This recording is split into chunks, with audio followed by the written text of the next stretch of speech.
Welcome to Revitalizing Coastal Lifeways. I am Vera Joy Javine of Newman Viewing and Embodied Ascended Presence. I am a two-spirit identified Indigenous person dedicated to Indigenous revitalization for all.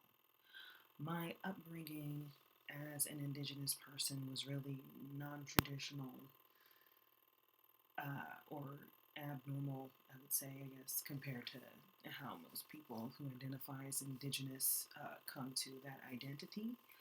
Um, my decolonization process occurred primarily through books and my relationship with nature in the city, as well as in my travels. So, my traditional homelands are what is today called Jamaica, and the history there is that all the native people were exterminated. Um, but I've always felt a kinship with the other islands that I visited, as well as the coastal peoples and the cultures um, that I have learned about and been exposed to. I've also had some really deeply spiritual experiences in Jamaica, particularly with the water there, the rivers, and the ocean. So that informs my identity as an Indigenous person. And that's why I don't introduce myself as being from any particular Indigenous nation.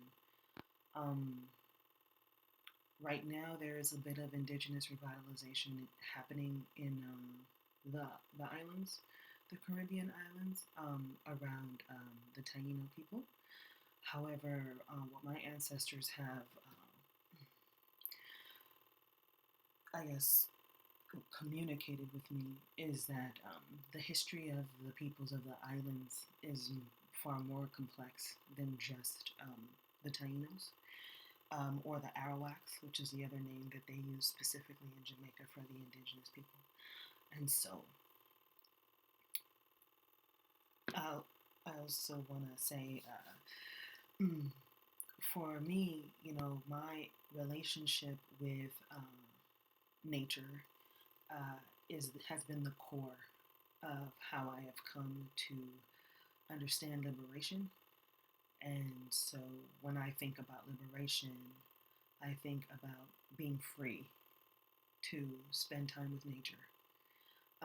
That's like the ultimate for me, is for our societies to be completely restructured so that people like me can spend time with the land and really cultivate that relationship again. So, what you can expect here in this discussion, in this presentation, is going to be a focus on revitalization and acknowledging the cultural trends of genocide as we still experience them today, and as they have affected us, many indigenous peoples in general, around the world. So I'm not going to read that. I'm not really into like reading everything that's on the slide off the slide. I feel like a slide is a good place for your eyes to land while I'm talking. So the way that I'm going to go through this presentation is I'm going to be scrolling through the article on my phone. So let's go into the information. So this article is titled "An Underwater Mystery on Canada's Coast," and it's by Diane Selkirk, and she's got a good head on her shoulders. Wherever her background is, she's very respectful of the information that she's providing, and she definitely is educated about what's really going on for traditional peoples in Canada. So I love that this article is part of a series called Ancient Engineering Marvels because it really highlights that, traditional peoples were engineers, which is at a total counter to a lot of the junk that we've been taught about indigenous peoples. So these are the kind of the three sections of the article. So going through the first section, the Comox people. So scrolling down to the second paragraph, the first sentence here is until recently, the sophisticated technology had been overlooked by Western science. And this Corey Frank is the manager of the Comox Guardian Watchman, and his role is to oversee all aspects of environmental stewardship for this coastal nation, the Comox. And he just remembers playing there, but not knowing what it was for. And it wasn't until a Nancy Green, who was an anthropology student and is now a research archaeologist, she did a research project where she got people. Her and her team went and, I guess they say, like mapped out um, the the fishing ground, or what are they calling it?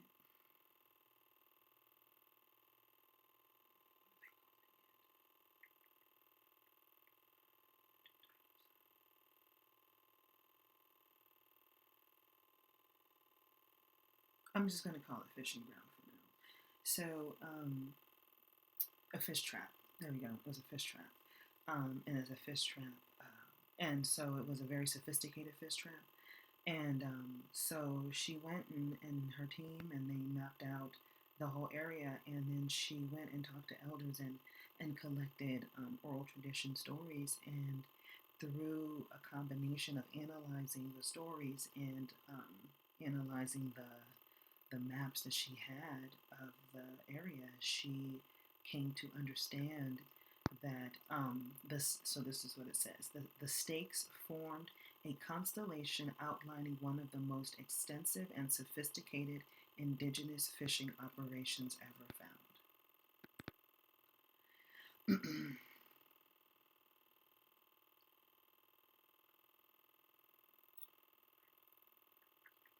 And so Frank, that's his last name, he says that the most impressive thing about the system for him is the precision of the designs, right?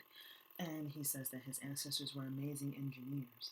And that is so powerful for me because it's just part of that reclamation of the genius of our peoples, and moving beyond what we're told in history books and being able to really get back into what is the land telling us. If we can really slow down and listen and pay attention to details, there's just so much that's already available, if we're willing to have an open mind and be guided. Um, and so,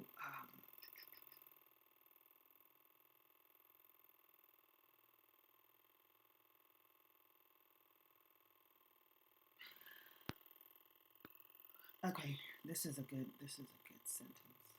Answering the question about how much Answering the question about how such an elegant and sustainable fishing technology fell into forgotten disuse requires an understanding of some of the darkest parts of Canadian history.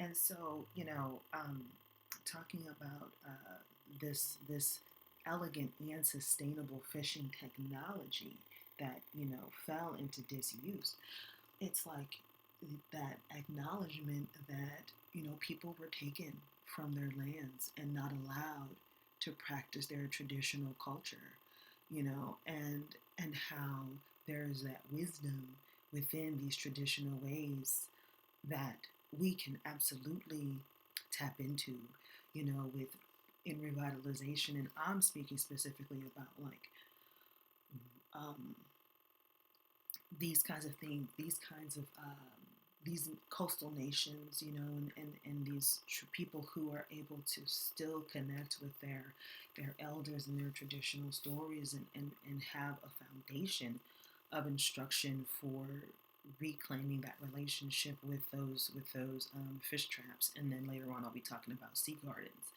and how that is useful for someone like me who is trying to figure out how to contribute to revitalization of her own people.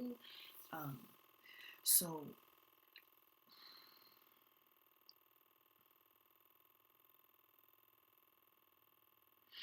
here's a good quote from Anne Solomon. When 80 to 90% of the population died, they lost their knowledge holders and the intricate skills and protocols that made these technologies work.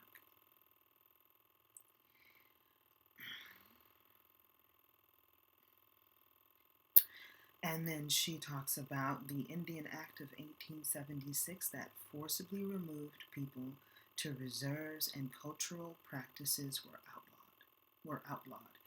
People lost physical access to their fish traps and sea gardens. And this for me really, I'm sorry, I have to read the rest of this. So then a quote from her is, over thousands of years, they developed complex food production systems requiring the understanding of ecology, oceanography, and geomorphology. Okay, so when they lost agency over their land, they lost part of their identity. Um, and that makes me think about this desire that I've had for a long time, to just be able to just sit and watch nature, day after day. And I recognize that my people did that. And I recognize that, you know, all indigenous people did that, because that was how you cultivated that deep relationship with the land, and that respect and that understanding for what's going on with the land and all the peoples of the land and the birds and all that, right? So we already had this really complex understanding because I'm, generation after generation of not just living on the land, but living with the land.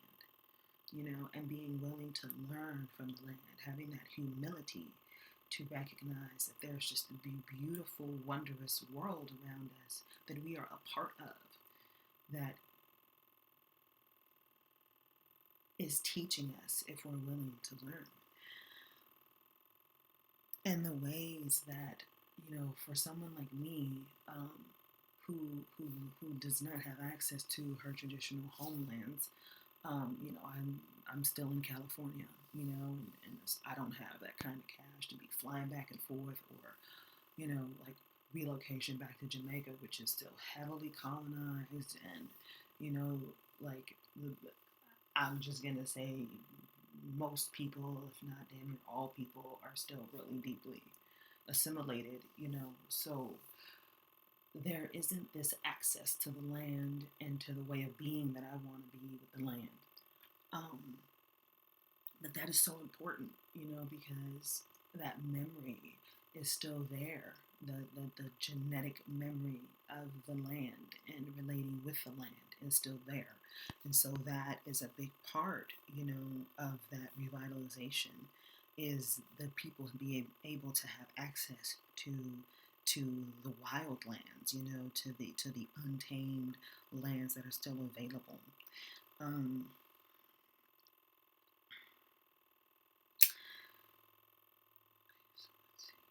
Move on to the next one.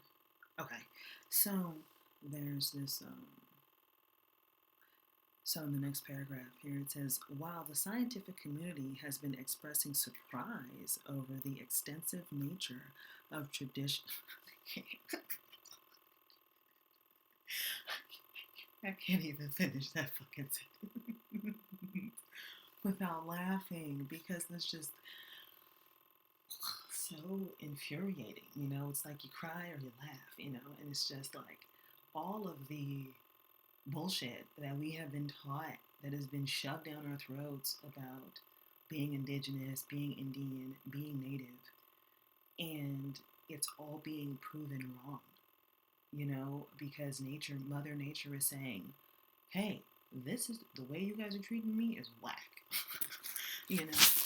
And the only thing that's really going to help us to really move forward is if we listen to traditional peoples and their traditional practices and get back to that. And so the things that I've read, like in anthropology, and the discussions that I've seen in like from like really from like how do I say this fresh anthropology students who think that who haven't really gotten into a deeper understanding of anthropology. The kind of things that I've heard and read people saying about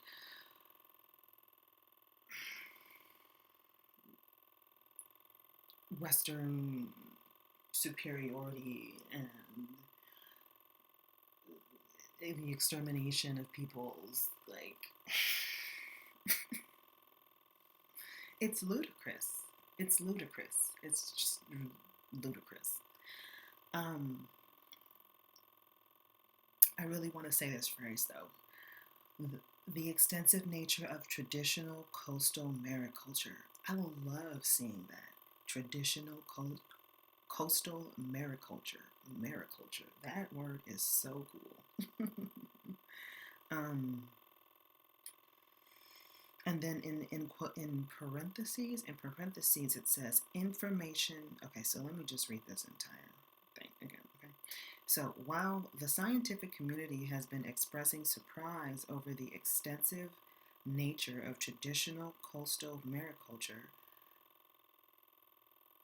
parentheses, information that's smashed the long-held stereotype that this was a population of unsophisticated hunter-gatherers, close the parentheses. Okay, so Nicole Norris, a knowledge holder for the, I tried to learn how to pronounce this correctly, Hukuminum, there's like a thing with your throat that you have to do with that Q, Hukuminum, okay, the Hukuminum Nation, and an aquaculture specialist, says the communities themselves had never forgotten. These were our grocery stores, she said. And for me, that speaks to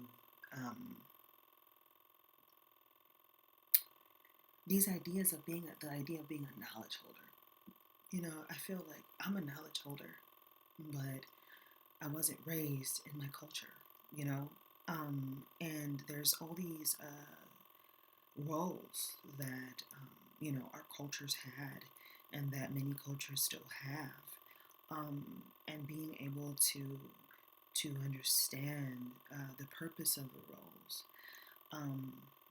and so and what they meant within the culture and in the cultural layout within a people. And then it's so funny because she says that these communities never forgot, right? But you have these people, the hegemonic culture that's like, oh, these people don't know what they're talking about, and grocery stores, where you go to go shopping. It's once I know for me, once I really got into that, not only a deeper relationship with the land, but also I had access to fresh food, food that was only a week off the tree, a couple of days out the ground. The vitality of the food, when I moved back to food desert areas, it was very difficult, and it's still difficult for me, almost 10 years after being in an area where I had access to fresh fruits and vegetables. Even now since I have that experience, I cannot, like, I have such a hard time consuming things from the grocery store because I know that shit is like maybe even a month old and was picked too early, so it's just the ways that we have been taken away from the land.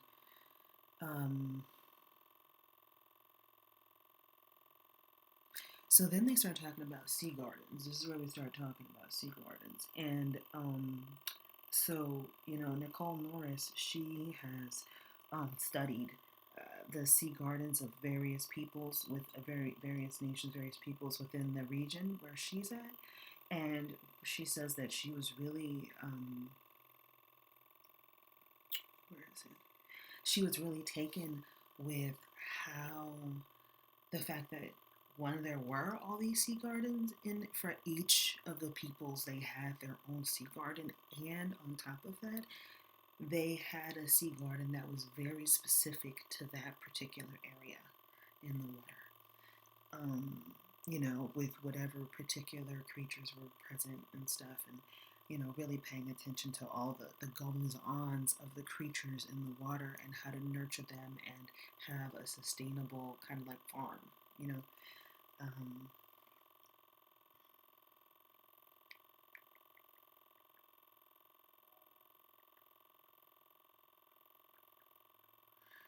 okay, so one of the one of the sea gardens that they talk about is on Broughton, Broughton Archipelago Provincial Park, which is the traditional homelands of let me try to I looked this up too, right?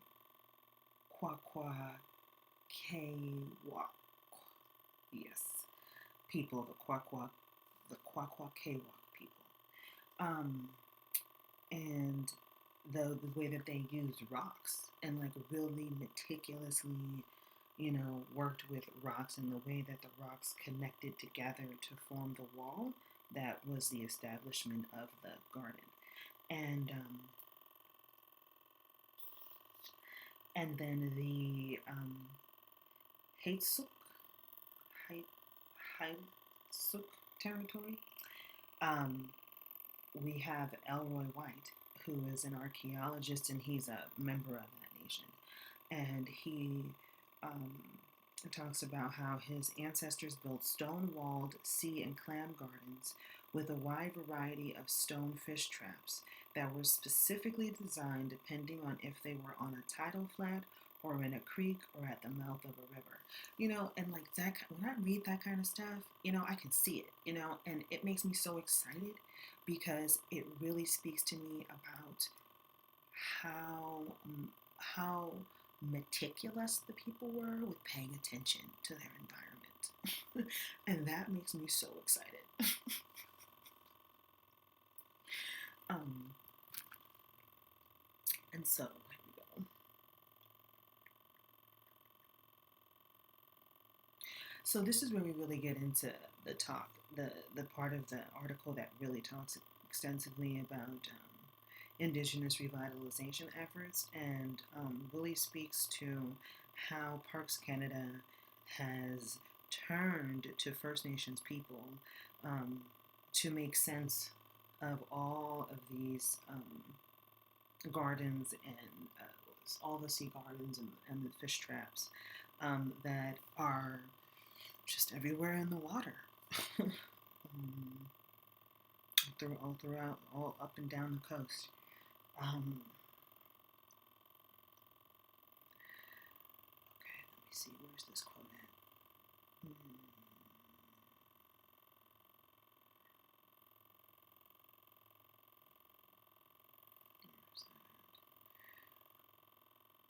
Okay, so the abundance of even long abandoned gardens found on British Columbia's coast is staggering.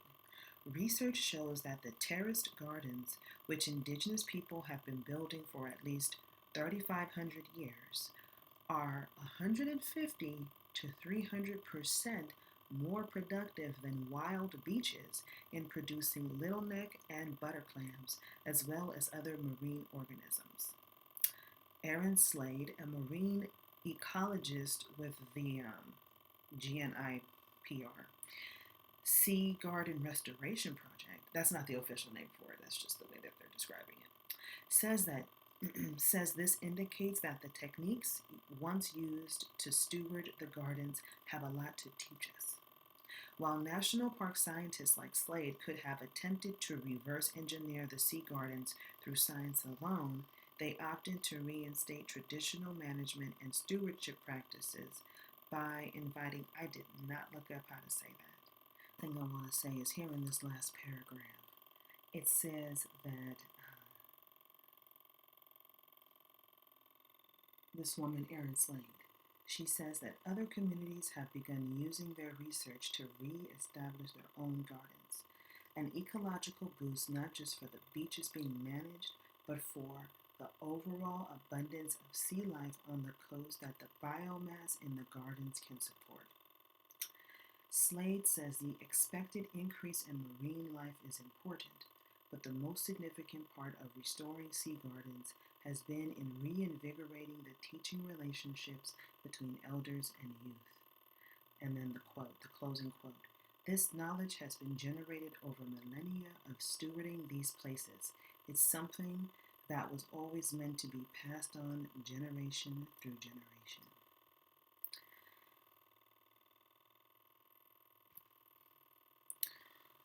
So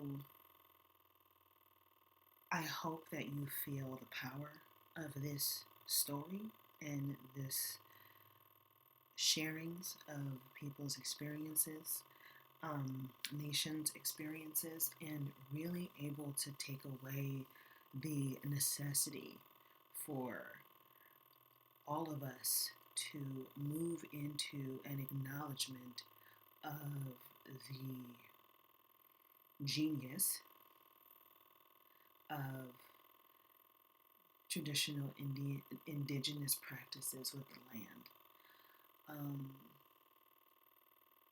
It's a very difficult process, and I just want to kind of illustrate for you some of the inner processes that go on when it comes to being an indigenous person who is answering the call of the land to reconnect.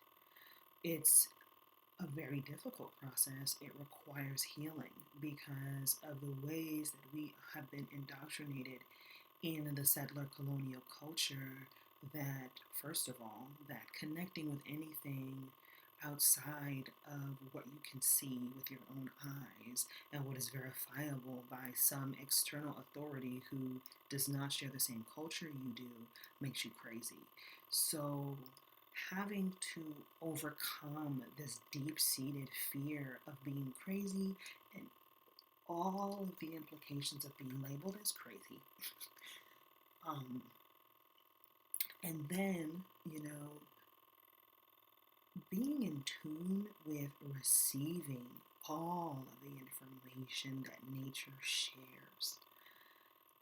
It is a beautiful experience once you're able to be open to it. And it requires an ability to relax into a sensory experience that includes the body, includes the mind, is beyond all that, and it taps you into a different way of being.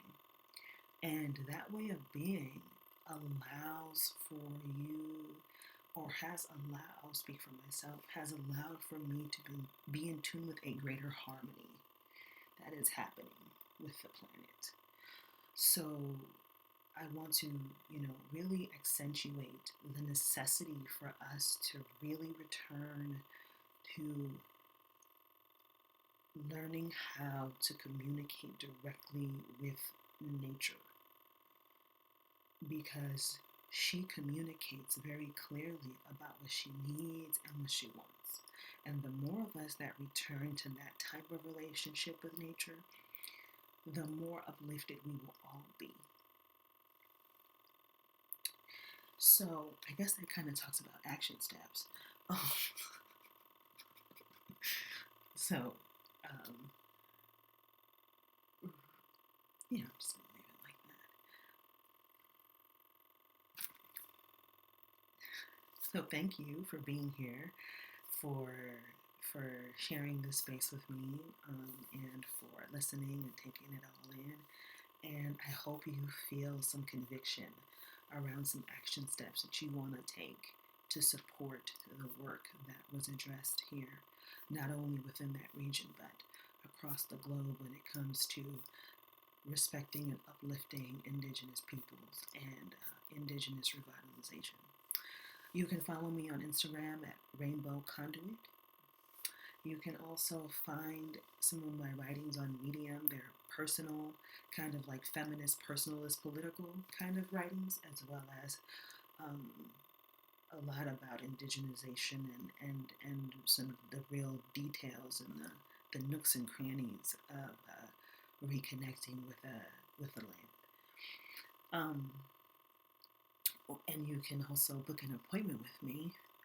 I offer very specific types of, I guess you could say, psychic readings, but they're more of like spiritual healing containers. They're very specific around very specific things that I like to work with people on and that I'm really good at working with people on. So you can find me in any of these places. Thank you for being here.